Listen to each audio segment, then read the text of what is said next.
ভূস্বর্গে operation pimple খতম দুই জঙ্গি। সন্ত্রাস দমনে অপারেশন পিম্পল চালু করা হয়েছিল। জম্মু কাশ্মীরের কুপওয়ারাতে দুই জঙ্গিকে খতম করল সেনাবাহিনী।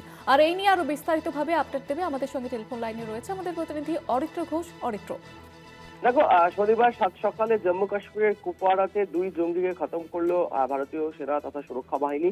সন্ত্রাস দমনে অপারেশন পিম্পল চালু করা হয়েছিল, সেই অপারেশনের সময় এই দুই দুষ্কৃতীকে খতম করা হয়েছে। একই সাথে ওই এলাকায় আরো জঙ্গি লুকিয়ে রয়েছে কিনা তা খতিয়ে দেখতে সার্চ অপারেশন শুরু করেছে সুরক্ষা বাহিনী। এবং সেনাবাহিনী সূত্রে যেটা খবর পাওয়া যাচ্ছে যে কিরাম সেক্টর, ভূস্বর্গের কিরাম সেক্টরের কুপওয়ারায় অনুপ্রবেশের তথ্য পাওয়া গিয়েছিল।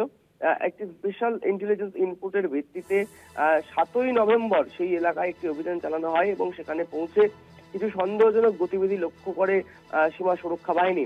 এবং বিষয়টি খতিয়ে দেখতে গেলেই গুলি চালায় লুকিয়ে থাকা দুষ্কৃতীরা এবং জঙ্গি দমনে অপারেশন জারি রাখা হয়েছে বলে সেনাবাহিনী সূত্রে খবর পাওয়া যাচ্ছে।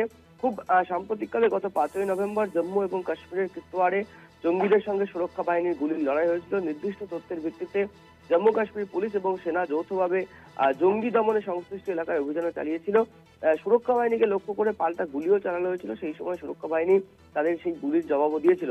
স্বাভাবিকভাবেই দেখো, অপারেশন সিন্দুর পরবর্তী সময়ে এই জম্মু কাশ্মীরের যে এলওসি এলাকা রয়েছে বা কুপওয়ারা সহ যে সমস্ত এলাকাগুলি রয়েছে সেই এলাকায় সুরক্ষা বাহিনী এবং জম্মু কাশ্মীর পুলিশের তরফ থেকে স্পেসিফিক ইন্টেলিজেন্স ইনপুট যারা যেগুলি পাচ্ছিলেন তারা সেই ভিত্তিতেই কিন্তু একাধিক অপারেশন চালানো হয়েছে জঙ্গি দমনে। সব মিলিয়ে অপারেশন সিন্দুর পরবর্তী সময়ে এখনো পর্যন্ত প্রায় 10টি অপারেশন চালিয়েছে ভারতীয় সেনাবাহিনী। সেই রকমই আরো একটি অপারেশনের অঙ্গ হচ্ছে এই অপারেশন সিম্পল, যেখানে খতম করা হয়েছে দুই অনুপ্রবেশকারী তথা জঙ্গিদেরকে। ধন্যবাদ জানাবো অরিত্র।